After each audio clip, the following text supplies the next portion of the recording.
பெண்களை இழிவாக கருதி போகப் பொருளாக எண்ணும் சமூக விரோதிகளுக்கு ஞானசேகரன் வழக்கு தகுந்த பாடமாக இருக்கும் என அமைச்சர் கீதா ஜீவன் தெரிவித்திருக்கிறார். அந்த காட்சிகளை அங்கு படிக்கக்கூடிய மாணவிக்கு நேர்ந்த அந்த பாலியல் வன்கொடுமை இன்னைக்கு தமிழ்நாடு அரசினுடைய துரித நடவடிக்கையினால அந்த நீதிமன்றத்தில் நடைபெற்ற அந்த வழக்கு இன்னைக்கு வேகமாக முடிக்கப்பட்டு 5 மாதத்திற்குள்ளாக டிசம்பர் 23ஆம் தேதி நடந்த அந்த நிகழ்வுக்கு இன்னைக்கு தீர்ப்பு வழங்கப்பட்டிருக்கு. ஞானசேகரன் அவருக்கு 30 ஆண்டுகள் அந்த ஆயுள் தண்டனை வழங்கப்பட்டது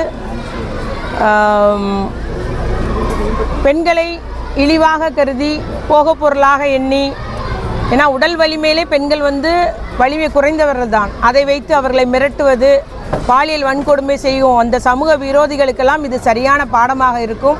நம்முடைய மாண்பு முதலமைச்சர் அவர்கள் கூறியது போல வேகமாக நடவடிக்கை எடுக்க வேண்டும், இந்த வழக்கு விரைந்து நடவடிக்கை எடுத்து அந்த குற்றவாளிக்கு தண்டனை வாங்கி கொடுக்க வேண்டும் என்று கூறியது போல இன்னைக்கு சரியான தண்டனையை தமிழ்நாடு அரசு, அது நம்முடைய தமிழ்நாடு அரசினுடைய காவல்துறை, நம்முடைய மாண்பு முதலமைச்சருடைய உத்தரவுப்படி விரைவாக இன்னைக்கு நீதிமன்ற தீர்ப்பு பெறப்பட்டுள்ளது.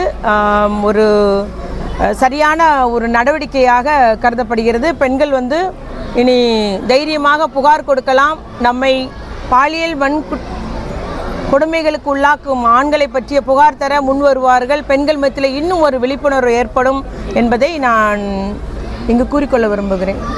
பிளே ஸ்டோர் மற்றும் ஆப் ஸ்டோரில் இருந்து பாலிமர் செயலியை QR கோடு மூலம் பதிவிறக்கம் செய்யுங்கள். செய்திகளை உடனுக்குடன் பெறுங்கள்.